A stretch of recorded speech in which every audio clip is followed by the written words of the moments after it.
Here we go. Oh yeah. Good evening, everyone, and welcome back to He Lived.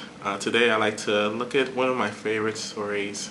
I know I say my favorite stories a lot, but this is truly one of my favorite stories. And it's found in the book of Mark, chapter 16 and verse 7. But go tell his disciples and Peter, he is going ahead of you into Galilee. There you will see him, just as he told you. As a child, I was intrigued and feared Mike Tyson. I didn't know much about boxing or Mike Tyson, but whenever I saw him on TV, he was so menacing, so scary, and all I saw were knockouts. Mike Tyson knocking people out. I'm like, wow, Mike Tyson's a scary dude. And but I don't remember where I was, but I remember that Mike Tyson found his match. Douglas knocked him out. This is Mike Tyson, the immovable giant. He was knocked down. And it kind of makes me think of Peter. Peter was so confident that he would follow Christ to the end of the days. You know, anyone, but me. I'm going to stick by you. I'm going to pull out my sword at the garden and swipe ears off because, I am your man, Jesus. And where the stories kind of meet, we have two characters who are both confident in their ability to finish through and process through.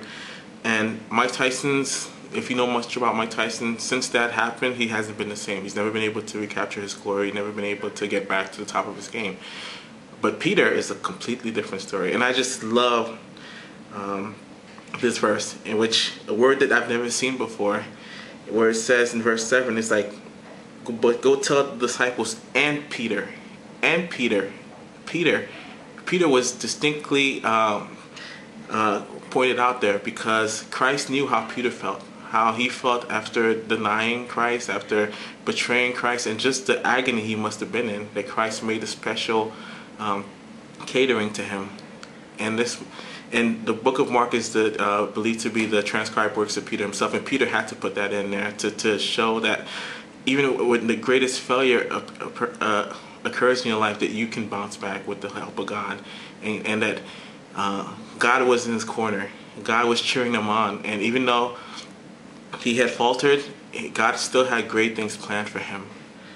And so I encourage you, as life happens, you'll falter. And one of my favorite sayings my pastor says is that it's not a matter of if, it's a matter of when. Things will happen. You will fall. You'll be getting a count. You'll be close to 8, 9, but with God on your side, you'll never get to 10. You get to get back up. You get to go back and take on the enemy.